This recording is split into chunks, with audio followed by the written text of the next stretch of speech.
Hello, everyone. Welcome to the pre-show for this month's Coffee and Real Estate Live Chat. Just getting things going here. I got a little bit of a late start. So my coffee's on the way.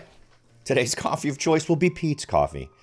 And a DoorDasher is on their way with it as we speak. And according to this, they're just a few minutes away. So I hope you all have been having a great September. Since we last talked, some interesting things have happened. I think I mentioned last time I settled my son in Texas. Yes, that's right. I think I mentioned I did a 4,000-mile road trip and stopped off at some interesting real estate markets between Houston, Texas, and the Bay Area, between Santa Clara County and there. Still doing some of that. I've got another trip planned. There's an interesting piece of data that has come through relating to California that I'm going to talk about towards the end of the show. And I'm just assuming everyone can hear me here. Let me just do a quick check. Let's see here. Yeah, there we go. I couldn't see the meter showing my microphone actually doing its thing. But in any event, if you'd like to comment, please do. You can ask your questions via Facebook. I believe you'll also come through via LinkedIn and YouTube, so feel free to check those out. Right now, let's just go ahead and make sure we're streaming on all the various platforms. Yes, we are up on YouTube, and let's check LinkedIn. Yes, we are up on LinkedIn. Right now, there we go. Yeah. We are good on LinkedIn, and then let's check on X and see what's going on there. I had one viewer / listener suggest that I do an X session. I forget what they call them, in the communities tab or whatever it is. So if that's something you'd be interested in doing, feel free to reach out to me and let me know. I might try that sometime in the next week and see how it goes. In terms of other stuff going on, it's really been very busy. I've gotten quite a few calls from folks who are talking about listing their homes. They're considering different options, which is great. I loved, and they're thinking about doing this for next year. Always a great idea to start. You know what? I'm not even live on Facebook. Bam, let's go live on Facebook.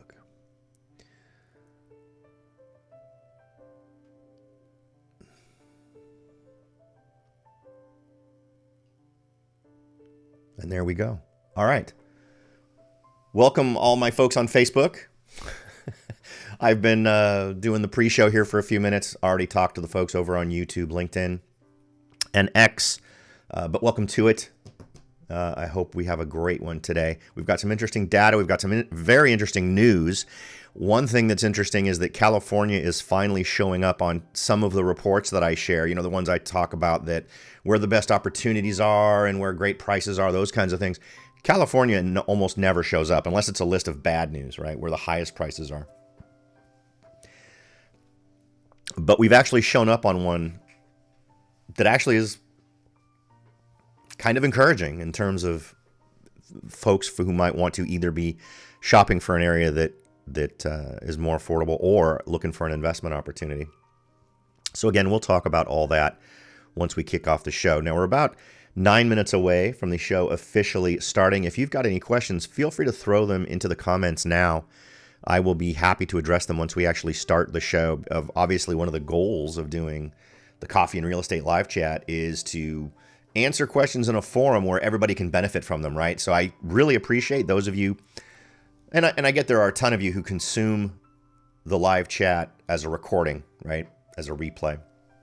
Totally fine. But I also appreciate the fact you follow up with questions and you ask me for my input, that sort of thing. If you could make it to the live show, though, it would be even better if we could then share that answer with everybody who's on the live chat, and then potentially folks who watch it in the replay. So just a big fan of the idea of doing it live with everyone else with us so that we can just all benefit from the answers. Well, let's see here.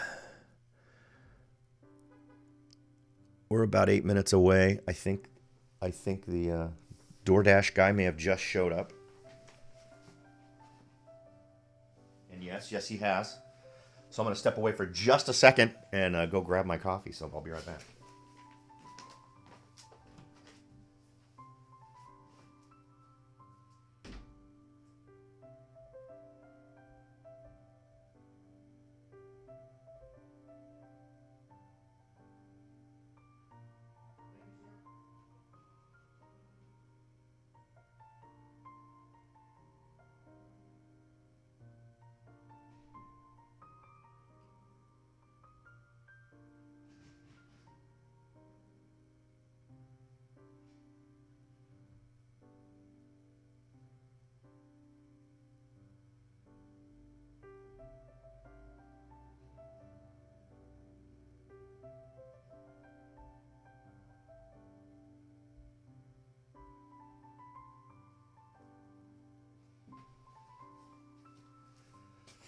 Okay, now we're cooking.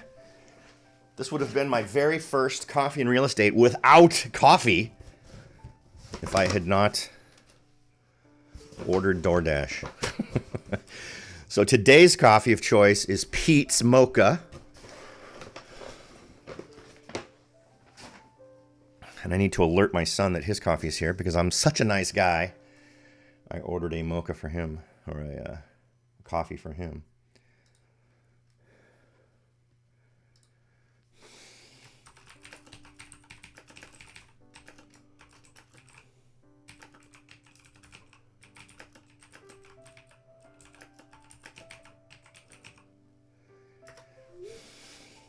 Okay. We are about 6 minutes away from kicking off today's show. Again, for those of you who have just arrived, thank you very much. I do appreciate you spending your valuable time with me. And also, feel free to ask questions. It's not just about me telling you what's going on with our local markets here in Santa Clara County, San Jose, Morgan, Hill, and Gilroy, and sharing some of the latest news that might affect us and other things that are happening. But it's also about answering your questions and sharing those with the folks who've joined us on this fine Saturday morning. Let me prep my coffee here.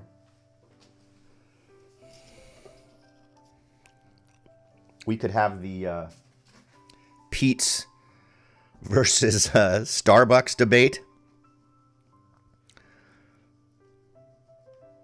In terms of if you're ordering it via DoorDash, I think Pete's wins hands down. The way that they pack a to-be-delivered coffee is far superior to Starbucks.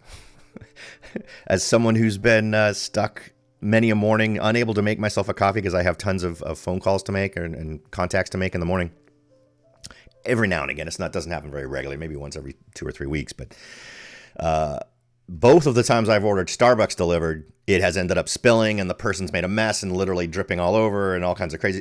The folks at Pete's have got it down. They put the little tray thing inside the bag.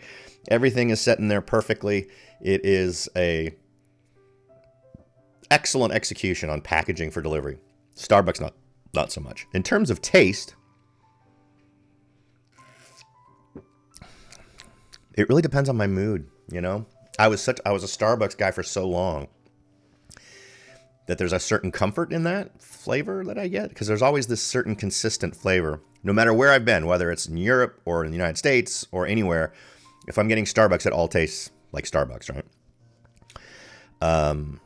But I got to tell you, there is something about a Pete's. There's whatever that background flavor is in a Pete's coffee is actually pretty good. And once you start looking at the options of what you can do with your order, I think Pete's kind of wins.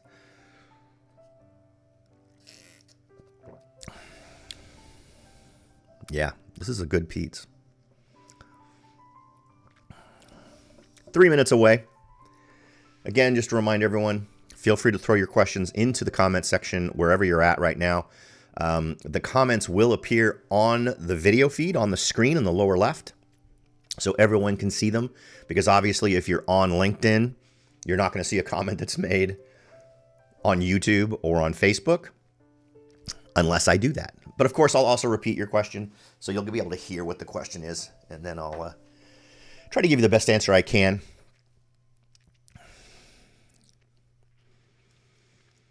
Just a little over, 2.5 minutes till we get started.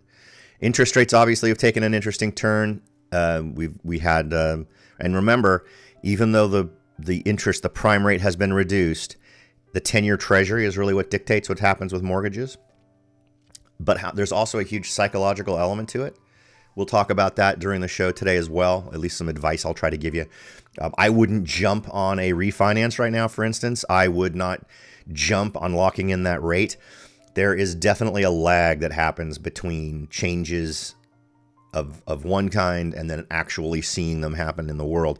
But so much of what's really weird, and this is something we talked about a ton in the podcast that I do. Granted, yes, I know some of you are going to reach out to me and tell me, Robert, you have not done a podcast in like several months. Yes, it's true. I apologize. I normally like to try to do one every week, but things have just been crazy over the last couple of months. But I am looking to jumping back in and doing those on a weekly basis. If you'd like to check those out, you can find the podcast on iTunes, iHeartRadio, all over the place. There, it's Real Estate Realities with the Rebel Broker. You can also find a link to all of that stuff at my website at soldbyrobert.com.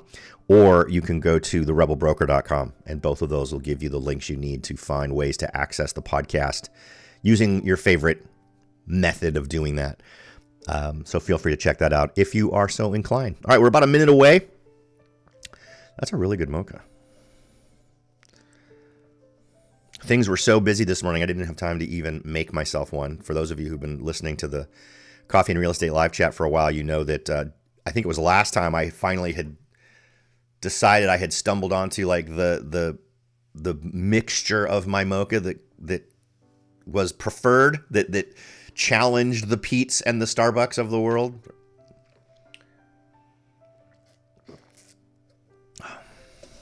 But that is really good. I got a little cinnamon on it today, so maybe that's making a difference. About a half a minute away. And for the last time, I'll remind everyone, I see I've got a few people who are watching the stream right now on a couple of different platforms. Feel free to ask any questions in the comments, and feel free to enter them at any time during what we're chatting about. I will be looking up as frequently as possible to see what those are. So if I don't answer your question immediately, please, I'm not ignoring you. I just haven't seen it yet, but I will notice it at some point, and I will answer it. So just be patient with me.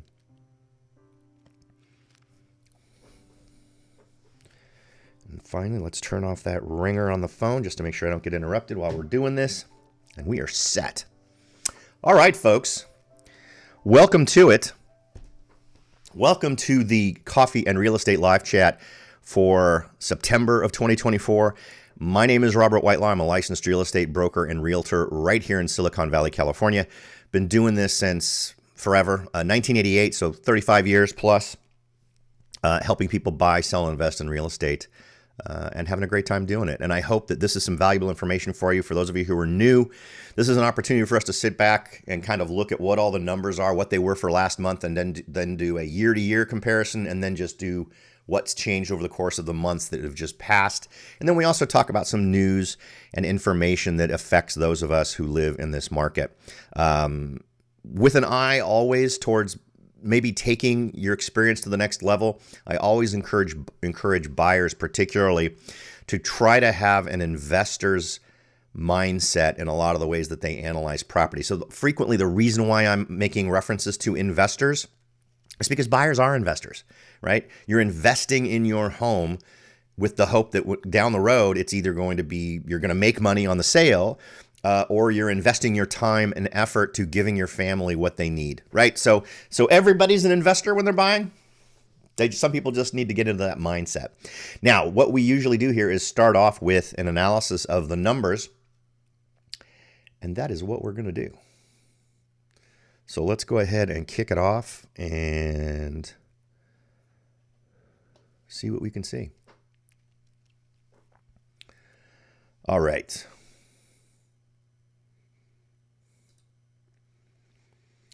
So here we go. These are the numbers relating to how many homes are on the market, the total inventory of homes on the market in August of 2024.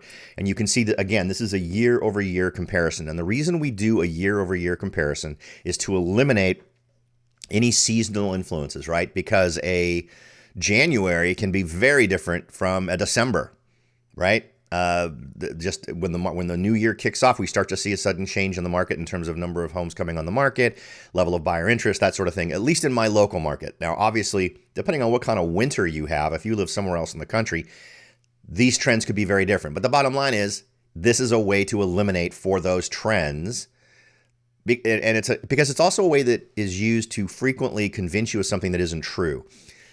If people talk about big dramatic changes from one month to another, you need to, in your head, think to yourself, what are the seasonal influences that would make that true, rather than some sort of actual market thing that's making that true. But you'll frequently find different players, depending on which side of the fence they're on, trying to say, oh, things are going great because this number went up month to month. Whereas that's not necessarily true. It could be historically, it always goes up in that month. So, all right, so let's jump in. So we're going to start with, obviously, the 10,000 foot view. We want to get the largest sample size, which is obviously Santa Clara County, which kind of gives us the best data. You always want as many data points as possible, and things get a little bit less reliable as we get into smaller communities, but still good to track just so that we can get a feel for what's happening in those markets. Now, this is, again, the inventory numbers. You can see we've had a dramatic increase in Santa Clara County to 29% from August of 2023 to August of 2024. A 29% jump. So 1,203 last year, 1,556 this year. So keep that in mind as we go. Keep in mind we've got almost a 30% jump in inventory, and we want to keep in mind that's what people have to choose from. That's what buyers have to choose from, and that's what sellers are competing against when they're going into the marketplace. Versus what we're going to see later in terms of how many homes are selling, how many homes are being listed, those types of things. Next is San Jose. That number's up 31%, so it's up even more than in the county overall. 553 homes last year, 725 homes this year. Morgan Hill up 24%, 67 homes last year, 83 homes this year. And Gilroy up 18%, 72 homes last year, 85 homes this year. All right.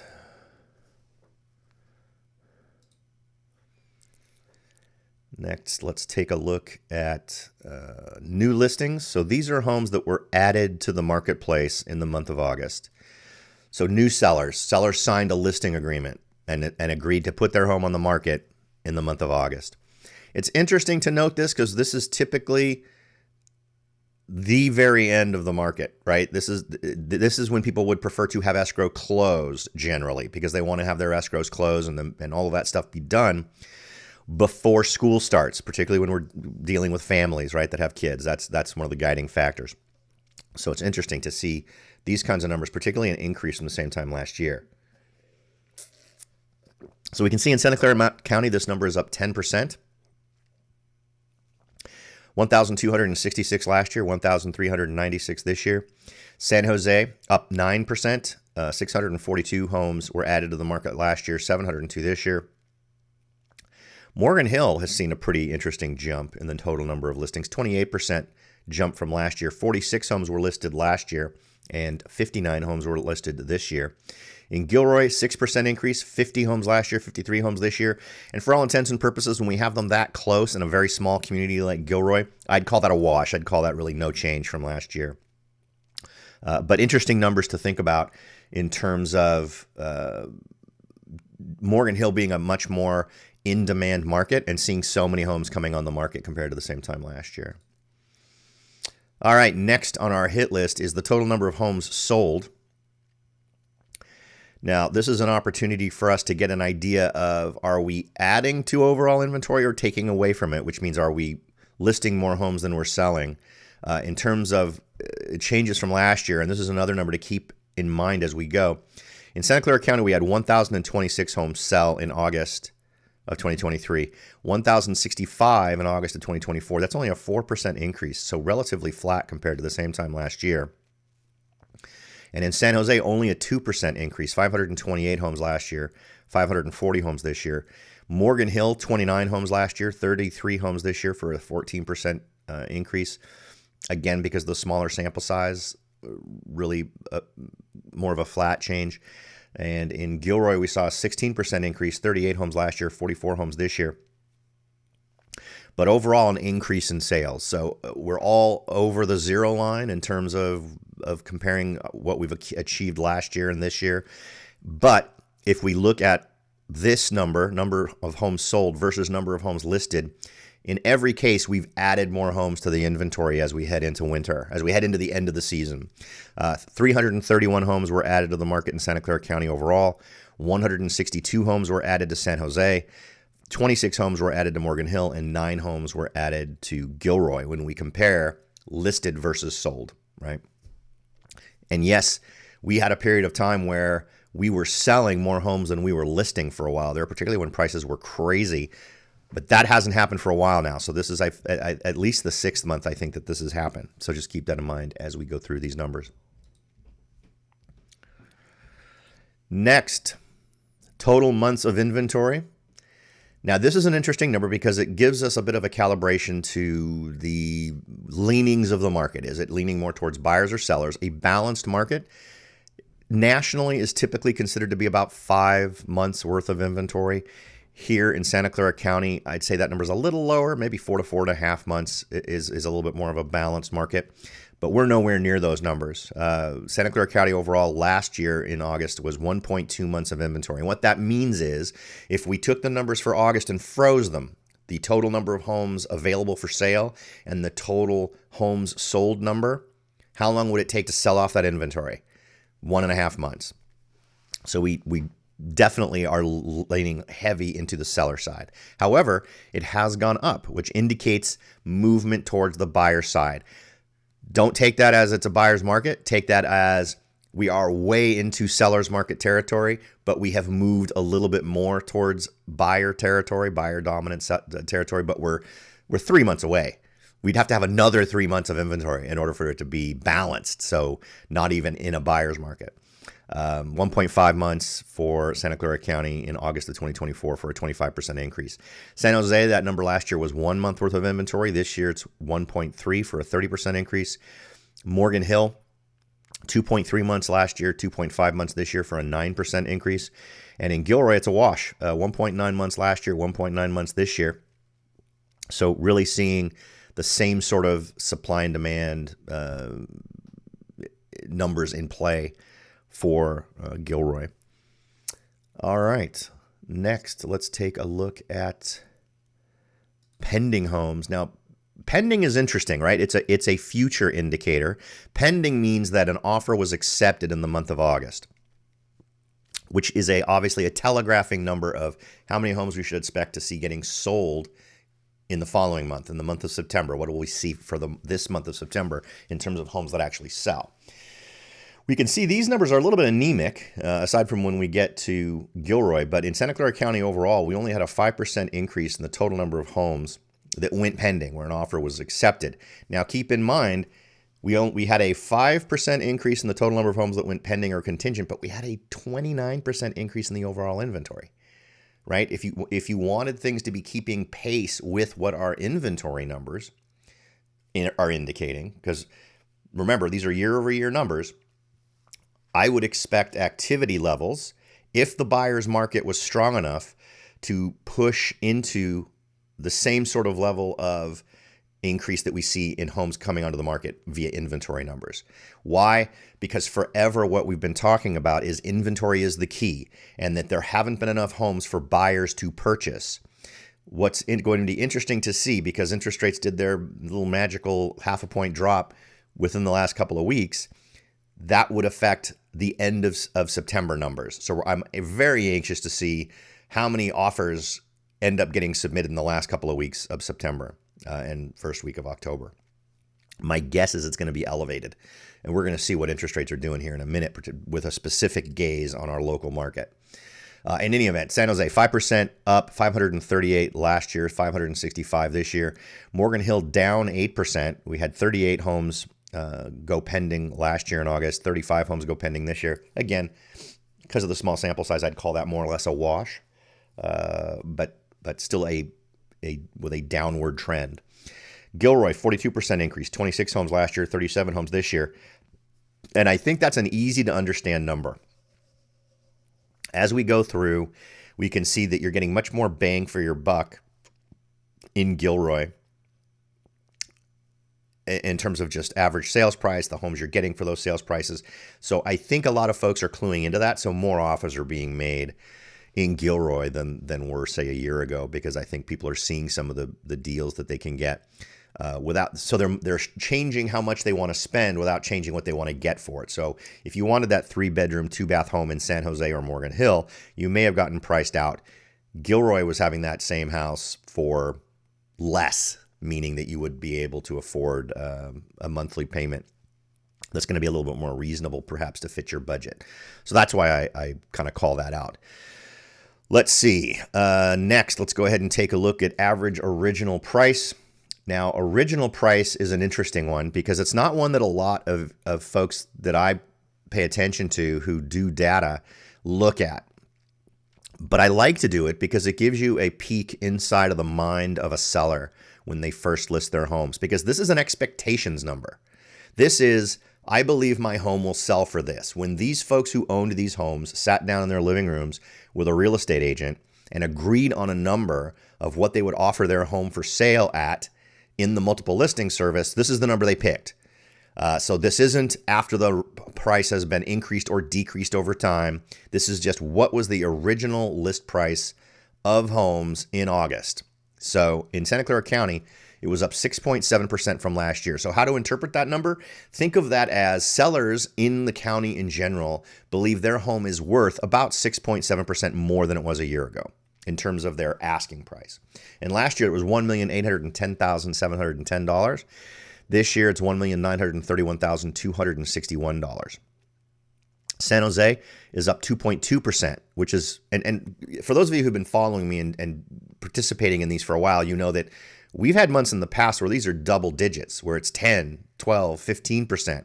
I think we had one month where it was a 20% increase in terms of what people expected to get for their homes. And insanely enough, in many cases, we're getting it.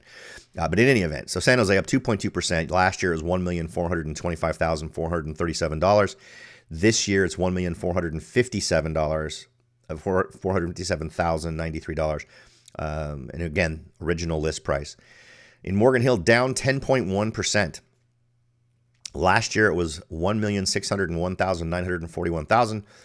This year it's $1,440,601. What's interesting is that this can, because Morgan Hill has such a diverse market, when you get lopsided listings in certain regions, right? We have homes ranging in price from $5 million down to $300,000. So if there's a month where you tend to get a little bit more of them huddled in some of those lower priced communities, oftentimes you'll find that that'll bring these down, because we're talking about a handful of listings. We had a total of 59 homes listed in August. So this is just drawn from 59 homes. But this is also a good indicator of mental calibration on average in terms of sellers in Morgan Hill. And I have found that in my interactions with people in Morgan Hill, this is an accurate reflection that the perception is home appreciation is not what it has been in past years. And since we're primarily concerned with what are the expectations that have been set by sellers when they first list their home, I think this is still a good indicator of, yes, most sellers get that the market has softened and that has been reflected in what homes will sell for. In Gilroy, it's up 12.5%. Last year, it was $1,128,304. This year, it's $1,268,946. And again, Gilroy, I think in a lot of areas represents a great opportunity. They've got some of the amazing, you'd almost want to call them estates in the northeast of Gilroy, where you're going to see homes selling for $2 million, $3 million, $1.5 million. And then there's homes on the other side near Christopher High School, northwest, that are going to be more reasonably priced, excuse me, but represent a great value when compared to what similar homes north of Gilroy would cost. All right, let's go ahead now and take a look at what homes actually sold for. So this is one that people obviously love to see. This is one of those meat and potato numbers. Now in Santa Clara County, we can see that home sales prices are up 3.2%. They were $1,842,912 last year, $1,901,832 this year. So let's just pause for a minute and see where that stands compared to expectations. So this sales price is below expectations in August. to the tune of $29,429. So while expectations were at a certain level, what the homes were actually selling for was slightly below that, to the tune of almost $30,000, which actually isn't that bad. That basically means folks are pricing their homes that are within a range that is normally considered acceptable for offers to be coming in that don't feel like a lowball offer. We've had some times when the sales price and the average original list price are $100,000 away from each other, and that is typically when there's a big disconnect between seller expectations and what the market will actually support. Next, we see San Jose, 4.4% up from the same time last year, 1,419,000 last year, 1,482,000 this year. That represents a $25,000 increase from expectations. So sellers are expecting X amount and they're getting this amount, which is over that, to the tune of $25,000 on average. Next, Morgan Hill. We're seeing homes selling for 8.7% more than they were a year ago. Last year it was 1,373,305. This year it's 1,493,350. And that represents a $52,749 boost to expectations on the part of sellers. So in other words, sellers were listing for a price and getting about $53,000 over that amount. So definitely an indicator of what the kind of competition levels we're seeing. Are there multiple offers coming in? And we're going to see that number reflected here in a moment, as well as we look at percent over or under asking price, which is an indicator of paying over list price. Next is Gilroy, with an increase of 1.1% last year, 1,189,369 last year, 1,202,824 this year. So the smallest increase in average sales price, but the biggest increase in new listings, a big increase in new listing. Well, not big, 6%, 18% increase in total active listings, but homes sold up 16%. That's the highest percentage of the county had 4%, San Jose had 2%, Morgan Hill had 14%, Gilroy has 16% in terms of total number of homes sold increase from the same time last year. So I think that as time has gone on, definitely buyers have been moving their interest levels down to Gilroy, and we're seeing that sort of playing out in terms of what we're seeing relating to sales numbers. Also very interesting that we haven't seen a dramatic increase in sales prices as competition levels increase. But as we see here in a minute, Gilroy, despite everything I've just said about maybe buyers cluing into Gilroy, I think Gilroy still represents an excellent opportunity. And with the next data we're going to review, I think you'll see why I believe that. So now we're going to take a look at percent over or under asking price, or percent of asking price. And we can see that last year in Santa Clara County, homes were selling for 104.5% of asking price. So 4.5% over asking price a year ago. This year, it's 4% over asking price, so a net change of 0.5%. San Jose, 104.6 last year, 103.6 this year, which means this year homes on average are selling for 3.6% over asking price. That's a 1% decrease from the same time last year. Morgan Hill is an interesting one. It's the only community where we've seen a pretty dramatic jump. We had 99.2% last year, so on average, homes were selling for just under asking price. This year, they're selling for 1.4% over. That's a 2.2% change from the same time last year. And in Gilroy, 101.4, so 1.4% over asking price last year. This year, 100.6, so 0.6 above asking price, for a 0.8% reduction overall in what sellers are getting as a comparison of the asking price. Now, just to clarify, when I say asking price, I mean what the asking price was at the time the offer was made and accepted, not what the original list price was. So it doesn't take into account any price increases or decreases. So why do I point that out? Because this is a way to look into the mindset of the buyers. We did that a minute ago with sellers, but this is an opportunity for us to look at buyers and sort of digest how much above asking price were they willing to go in these various markets? And these numbers kind of bear that out. It also is an indicator to us that there are multiple offers coming in, because why would you be paying over asking price if there weren't multiple offers? So clearly there are enough multiple offers happening to skew these numbers over 100%.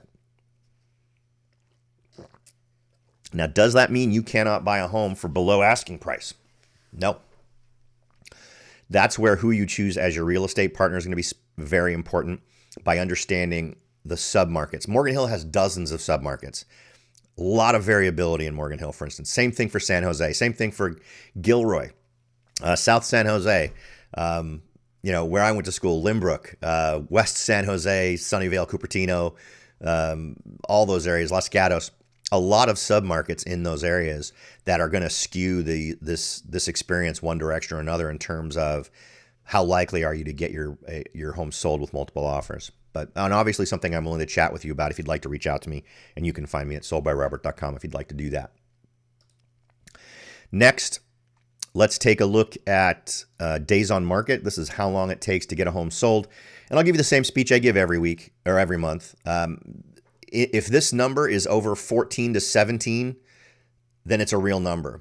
If it's below 17, it is an example of what real estate agents tend to do on a home that's listed for sale. So when a home is listed for sale, normally what they will say in the private comments that only other real estate agents can see is, we will not be considering offers until such and such a date. And that is usually anywhere from 10 to 14 or 17 days after the home's listed. And the reason for that is they want the home to get several open houses so that people can come and view it. The market has definitely skewed recently towards buyers sort of self-guiding through open houses. I consider open houses to be a great way to get visibility on properties. And I, as a listing agent, want to get as many opportunities for buyers to get their eyeballs on the property as possible. So 2 weekends of open houses is optimal in my book.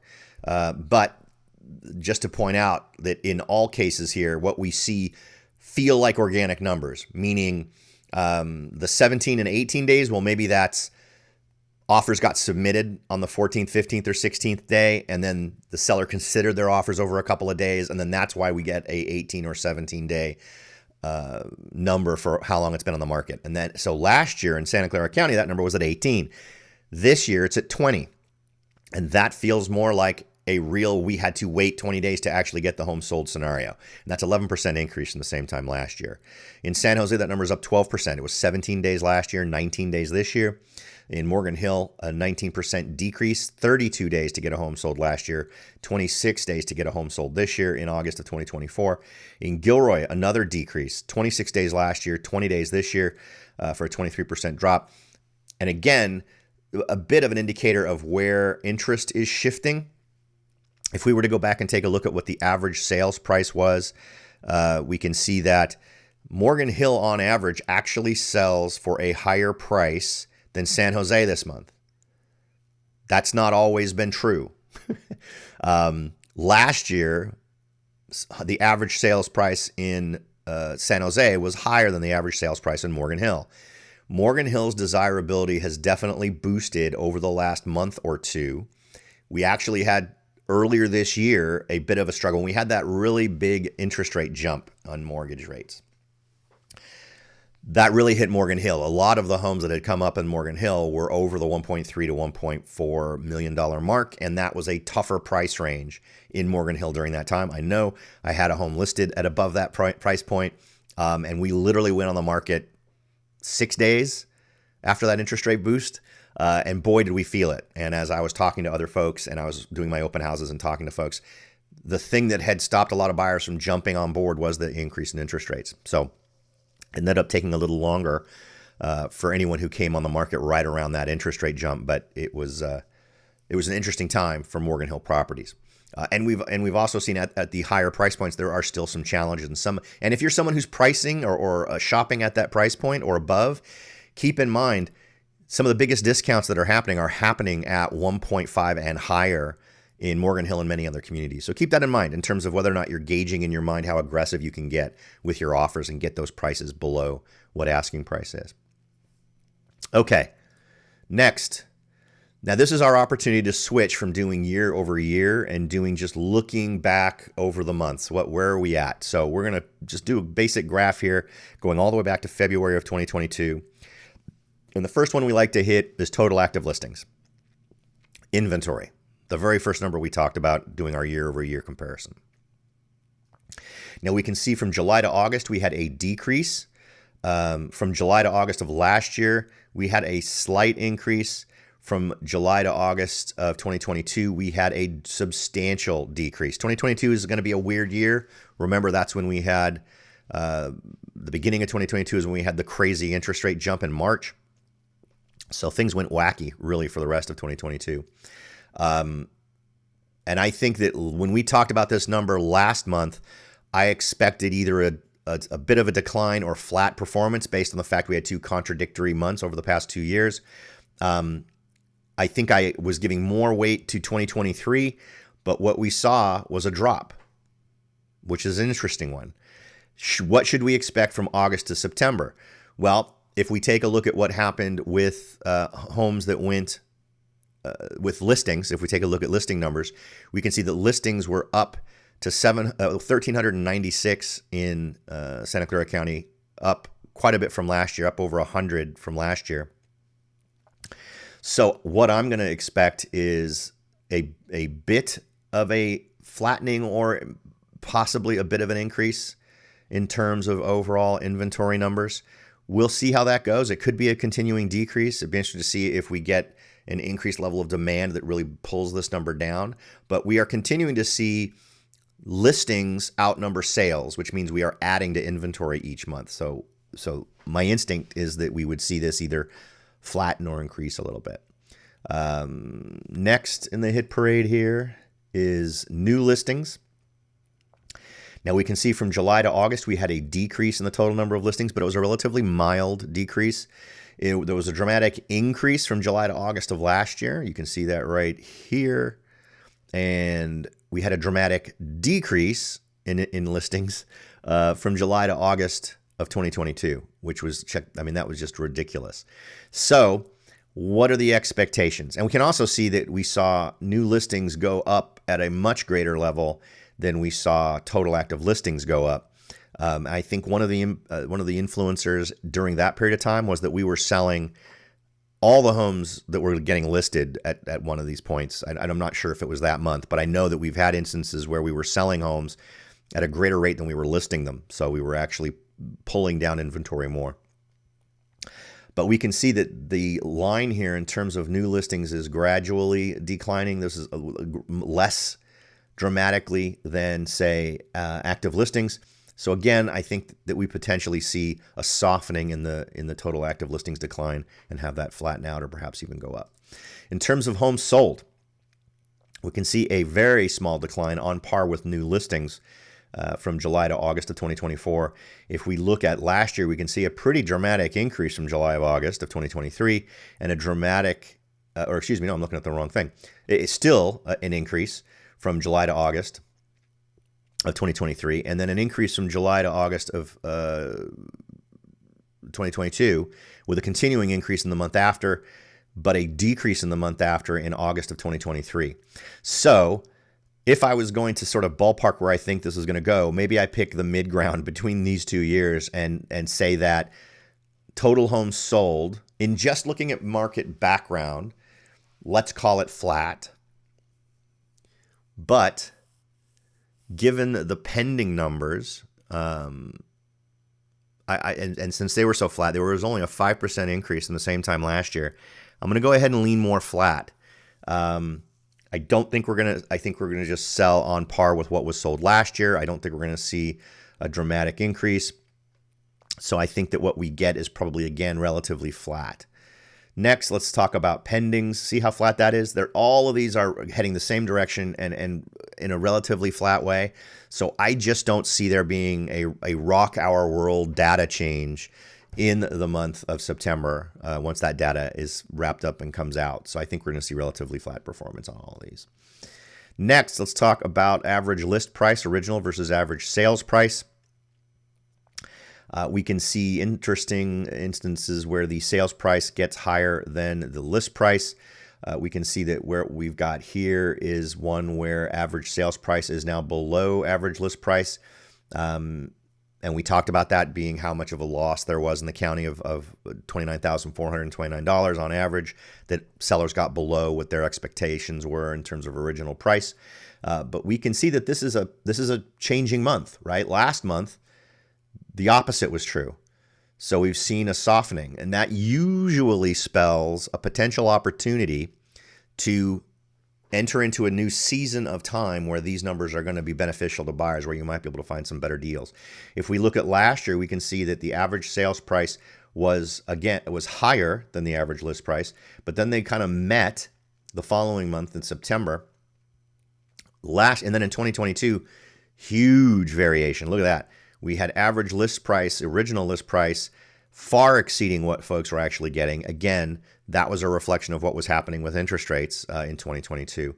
But then for a very long period of time, average sales price was quite a bit below what original list price was. And this is, what we were talking about when we had months like this, when expectations were dramatically higher from the year before in terms of double digits and in terms of what folks thought they could get for their home. So what do I think is going to happen? Well, I think we're going to continue to see sales prices below what original price is, below expectations. But again, this tends to be true as we exit the peak of the season, right? And I think the peak of the season, the official exit, really happens for me in October. But what also starts to happen is at the end of October, beginning in November, sellers start taking their homes off the market for the holiday season if they can.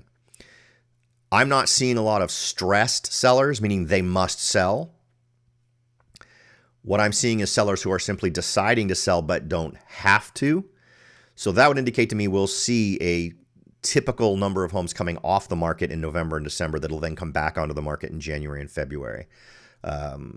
But I also strongly suggest that those of you who are thinking about selling, get busy now. I tweeted out an interesting link last week about decluttering. And I think that if you're someone who's considering selling, going through your home, packing up all the things that you don't plan on using again before you sell your home, decluttering, packing all those things up, perhaps even getting rid of furniture that's causing some of your spaces to be a bit too burdened with furniture. Those are all things you should start doing now, so that because as I keep telling people who I'm interacting with, we don't live in a home the same way we sell a home. So you need to get your home into selling condition and then move from there, because that's what's going to get you. And the payoff can be thousands and thousands of dollars. I mean, it's not a small, it's a huge payoff for a relatively small effort. So I always encourage folks to do that. And again, feel free to reach out to me. I'm happy to do a walkthrough of your home with you and give you an honest assessment of what I feel like you could do to get that highest offer in your hands when it comes time to sell. Next, let's talk about percent of asking price and what the trends are. We can see our peak was in March of 2022 at 115.3%. We have not come anywhere near there since 2022. We kind of peaked out last year at 104.9 in July. This year we peaked at 109 in April. We're at 104 right now. And what should we expect? If we look back at August, we can see that in 2023, it kind of stayed, it didn't even reach its full decline point. We had a really dramatic decline point, but we also had a dramatic increase point here.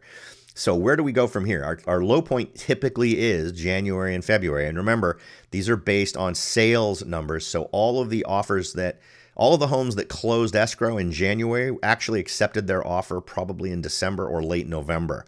So even the sales you're seeing happening in January were actually based on offers that were made about a month prior to that. So what do I expect? I expect us to see this number continuing to decline right up until we hit December. I would guess it's going to bottom out at December.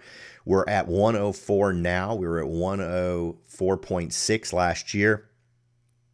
And we lost about 2 points between these two. So my guess would be we could get down to 102, 1.1 or 101.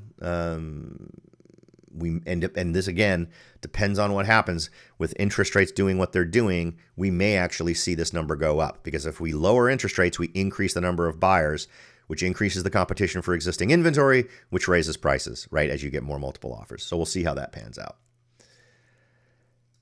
Next, what do we got? Days on market. So here are the trends going all the way back to January of 2022. We can see that we have been steadily increasing since May of 2024. and we've sort of hit the point where we are now with August of 2024. Interesting to note that August of 2023 was not a peak. August of 2023 was part of a slow, mild increase until we hit November, which then reached its peak in December and January. And again, remember, this January peak is representative of data that reflects offers that were accepted in December. What we will typically see is January actually starts to see where this starts to decline, right? So in other words, if you decide to put your home on the market in January or February, I don't think you're hurting yourself. I think you're actually doing well, even though the days on market that some people might point to would be that it's at this peak in January. That would not affect you if you are listing your home in January, right? Because that number is reflective of accepted offers from the previous month. So where would and if we look at 2022, we can see that there was a dramatic increase here, again, with a peak in January. My guess is we're going to continue to see this number increase with yet again a peak in January. It'd be very unusual to see it not continue to go up from here. If I was a betting man, I would say that this days on market number will, assuming interest rates don't really boost the buyer numbers, the number of folks out there looking to buy, to a level that would overcome the inventory, I would expect this to continue to go up and peak in January. If that doesn't happen, if interest rates can drop enough so that a huge percentage of buyers jump back into the marketplace, this could be a little flatter. I think it still goes up every month and it still peaks in January, but perhaps we don't see the dramatic jumps that we've seen in past years relating to this number. All right, next. This is the this is the percent of listings that have a reduced price. So how many homes in the current inventory have a reduced price? This month, it's 24%. It was 23% last month, and that's a 33% increase from the same time last year. So 33% more homes had price decreases this month in August of 2024 than the same time last year. In San Jose, last month it was 26% of homes. This month it's 24%. That's a 50% increase from last year. Morgan Hill, 19% last month, 25% this month. That's a 40% increase from the same time last year. In Gilroy, it was a 31% number of homes with reduced prices. Last month, this month it's 26%. So, in other words, fewer homes have had to reduce their prices in Gilroy to get sold. Whereas there was a bit of an increase in Santa Clara County, a bit of a decrease in San Jose, an increase in Morgan Hill. There was a decrease in Gilroy, but that is still 16% higher than last year, but still the smallest increase from the same time last year. So that's interesting, right? That tells us that the activity levels in Gilroy are at a healthy enough level that people are having to reduce their list price less frequently than in other markets. And again, that's so much of that is going to be micro market related. All right.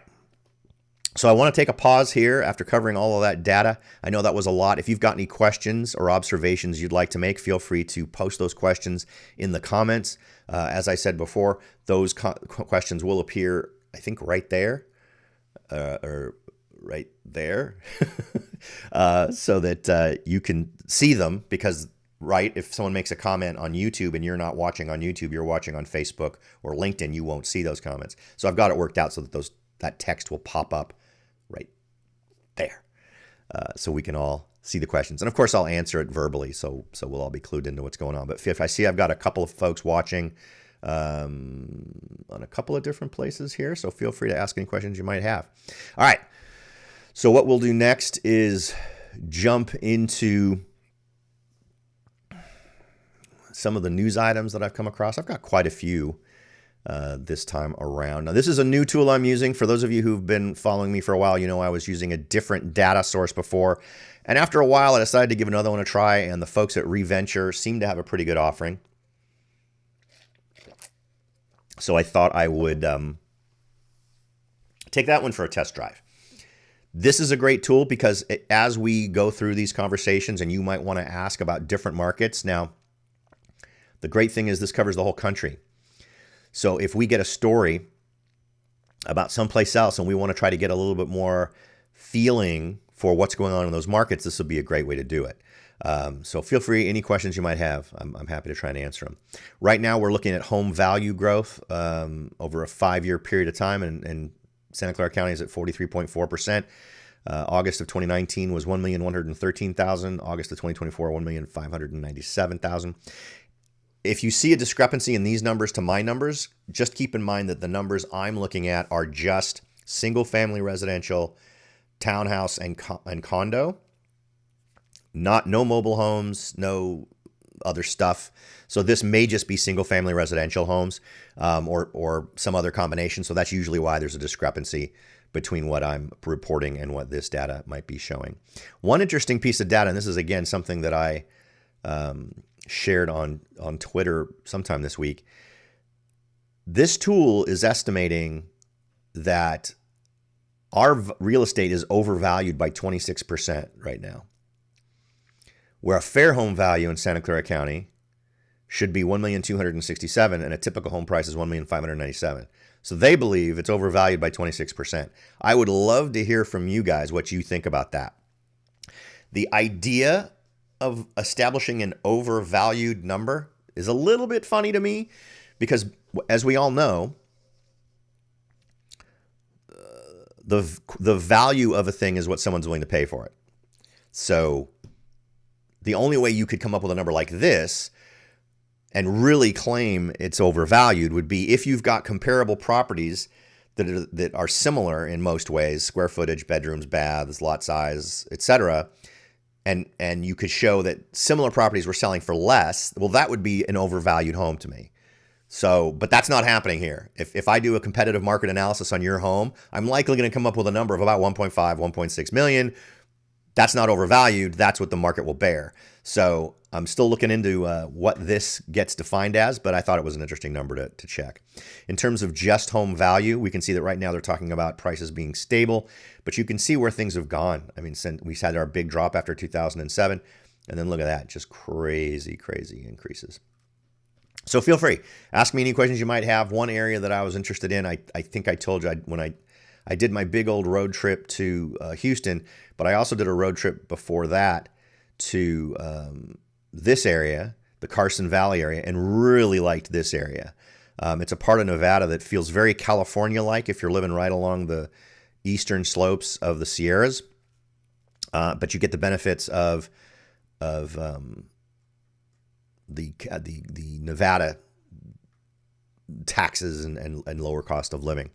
It's amazing how you can cross a border between states and suddenly the price of gasoline drops by $2.50 by almost 50%. So anyway, so this is one that I was looking at. I still think this is a super interesting area and worth looking at. And I've also had other folks that reach out to me who are trying to sell their homes here, that this is where they're looking at selling. So just something to keep in mind. Next, 2024 top markets for investors. I wanted to share this one. I usually share it because it's a way to mock California, how California regions rarely end up on this list. But check it out. Fresno is on the list.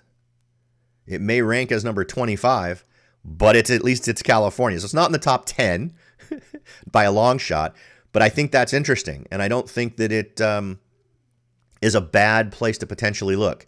I haven't been to Fresno in a very long time, but it's things like this that make me think maybe it's worth taking some time out and go look at the area and see what I might be able to find. And of course, if we want to go back here, we can actually go and look at Fresno and see what's going on there. This is another one that thinks it's overvalued, but by less, thinks it's overvalued by 12.6%. I'll be honest with you. This number would not deter me from going and looking at it for potential opportunities. It indicates that the price here is stable. Home values, 396.7 on average.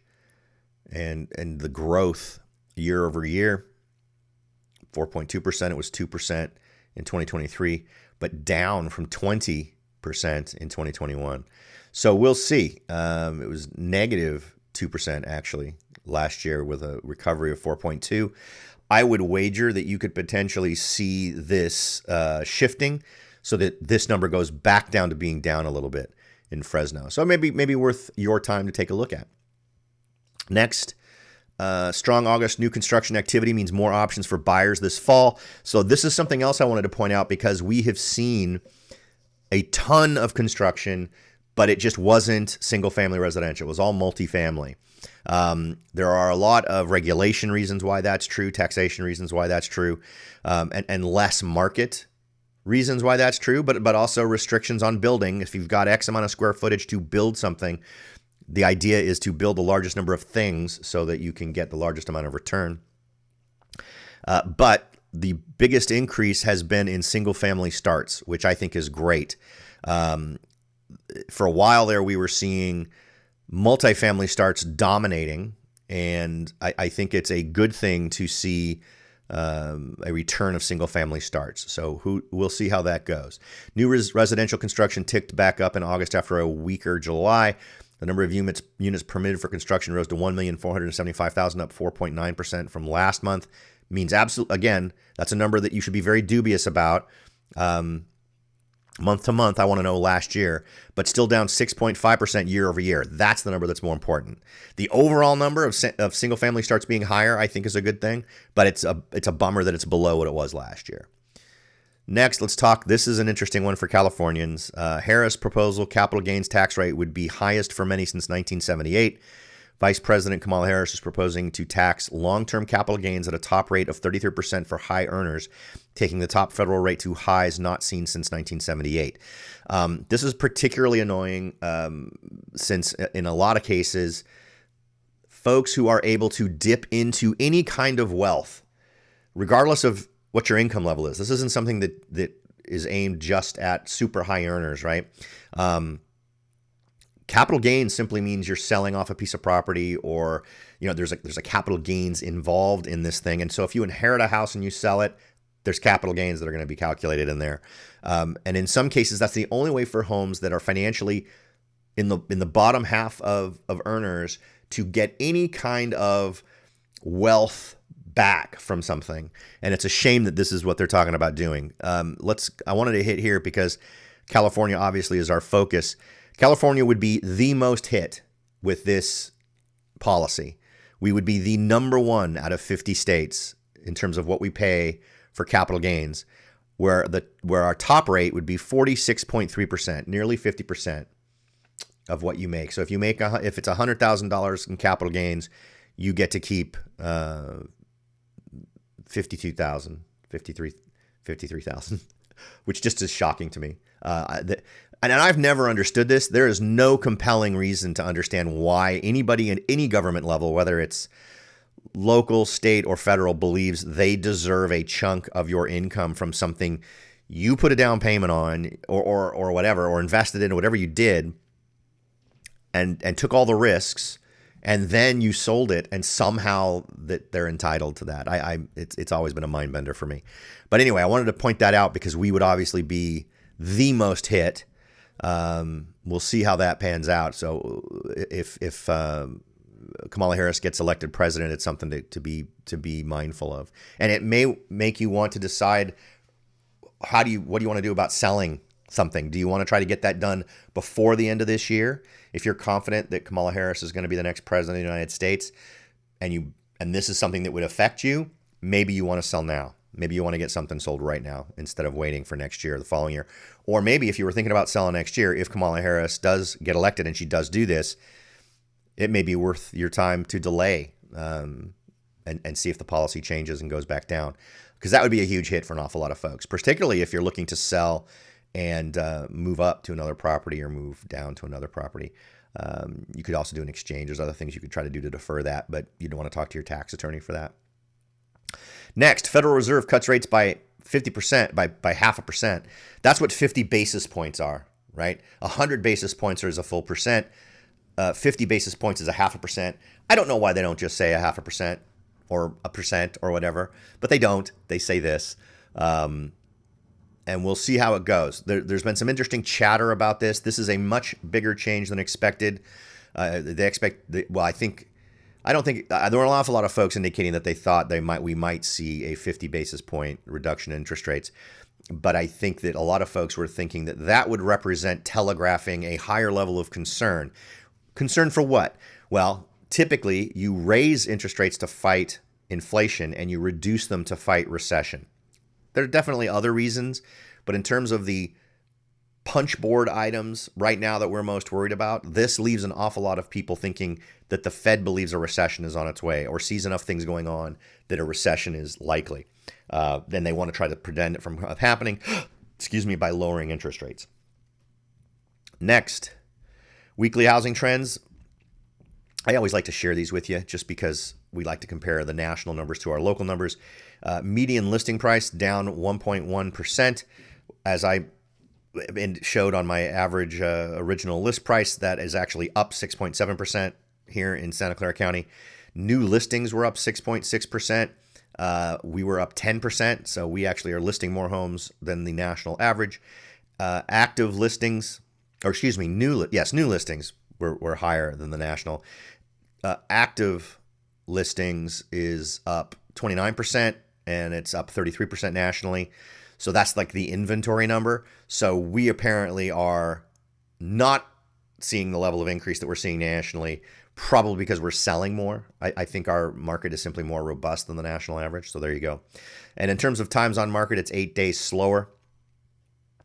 So in terms of days on market, we're not 8 days slower, we're 2 days slower. So I think that all indicates that we just simply are enjoying a more robust market than the typical national market.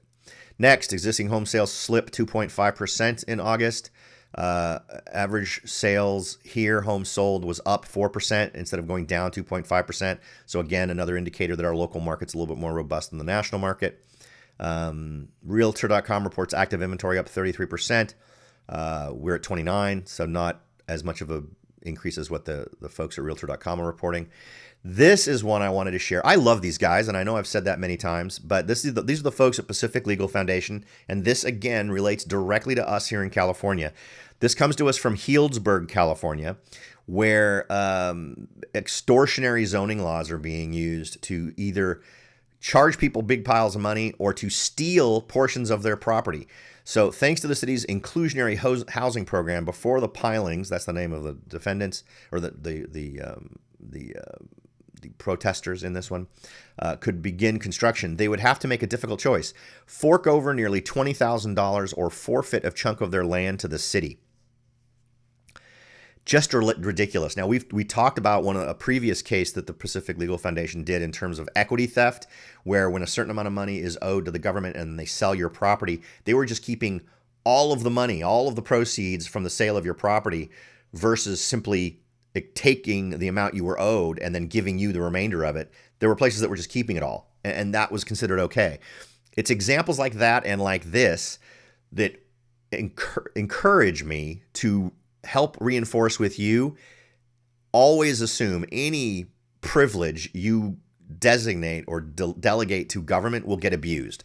Zoning laws are a perfect example, particularly here in California, with the California Coastal Commission and the stuff they get up to and what we see here. Because what is happening here with these plaintiffs is just one example of stuff that happens all over California. There are communities right here in Santa Clara County where this stuff happens. I had a scenario right here in Morgan Hill where there was someone who wanted to build, and they didn't ask for property, but they wanted $100,000 in non-property related improvements to like the street and the surrounding area, which was interesting because it was already a paved street. There was already a sidewalk. All that someone would have to do is modify the sidewalk to allow a driveway to be right there. That was it. There was already sewer in the street, all of these things.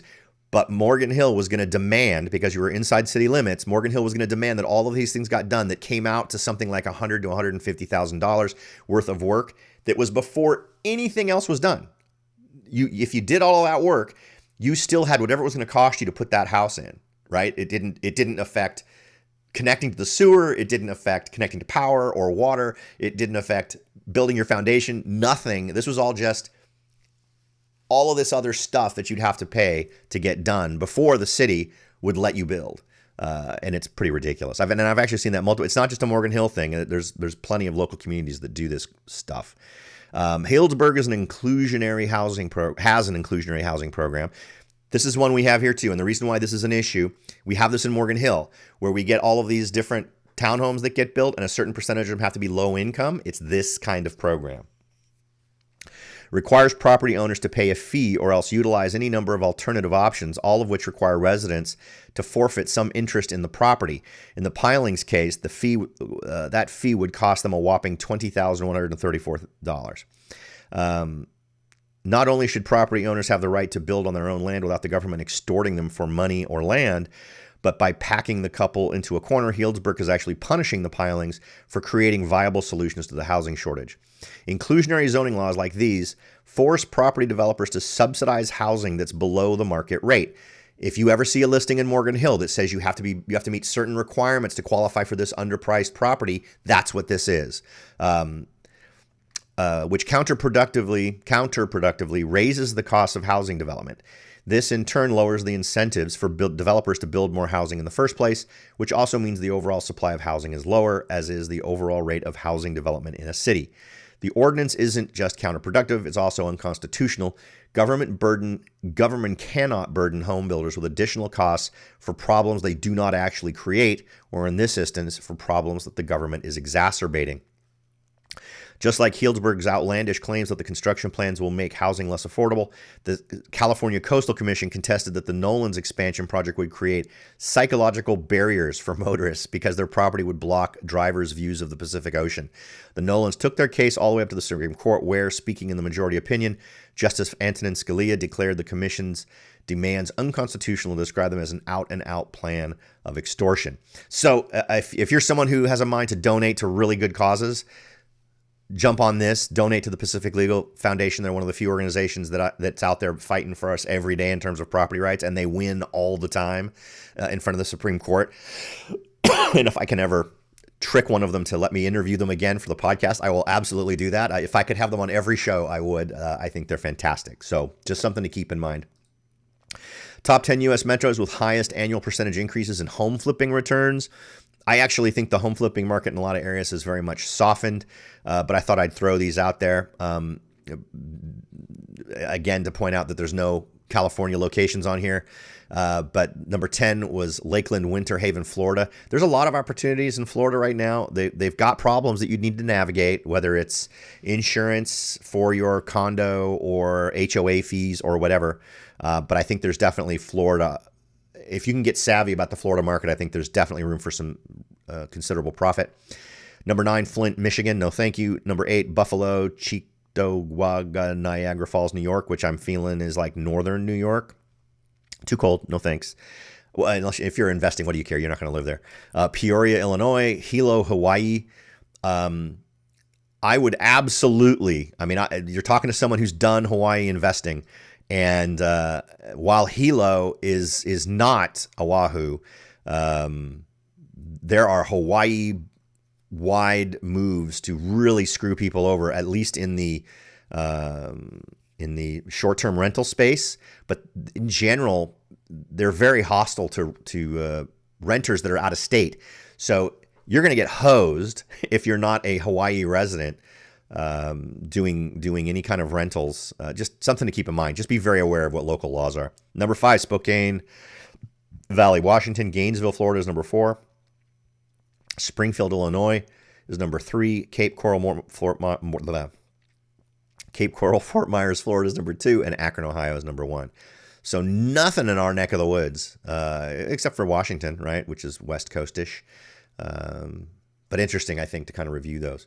Next, as I always like to do, I wanted to hit what our interest rates are. So this is for our area. I've taken 1.4 million as kind of the average price, probably what you'd find a house for in, say, the Morgan Hill, Gilroy, San Jose area, just sort of picking a round number.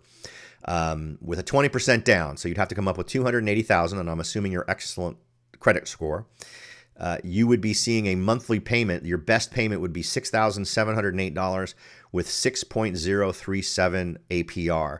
And there are strategies you can use in your purchasing process where you can have a seller contribute to buying down your interest rate to bring down those loans payments. So there's things you can try to do in terms of trying to figure out what's the best month-to-month win for you. But that is a whopping amount of money. In fact, if we go back to the reventure thing, mortgage payment percentage of income, and we look at Santa Clara County, look at that. With a mortgage payment of 75 to 72%. That is so crazy. And look at where it went nuts. I mean, we this is the highest it's been going all the way back to 2005. And in my head, this is an unsustainable reality. I mean, there's a point at which something has to give. I'm not sure what that is, but these are crazy numbers in terms of how much of your monthly income is being sucked in by that kind of stuff. So just something to wrap your head around. All right, folks. That is about it. It is 2 minutes after 11, so we have finished a little bit late, only a couple of minutes. My hope is that this has been useful and valuable information for you. If anyone would like to reach out to me and ask any questions or make any comments or get more insights into what we've talked about, feel free to reach out. You can find me at soldbyrobert.com. Just click the Contact Robert link, and I will be happy to reply. If you're interested in buying, selling, investing in real estate, just, again, reach out to me. Happy to do a presentation on how I can help you achieve your goals in real estate. I feel like I have one of the most effective program I've ever seen in terms of getting great results for my clients, and I'm happy to stack it up against anyone else in the marketplace. So just suggesting you let me be one of the folks you talk to about potentially listing your home for sale. All right, folks. Thanks again for listening. I will talk to all of you next month, and I hope you enjoy your coffee as well as your real estate. Have a good one.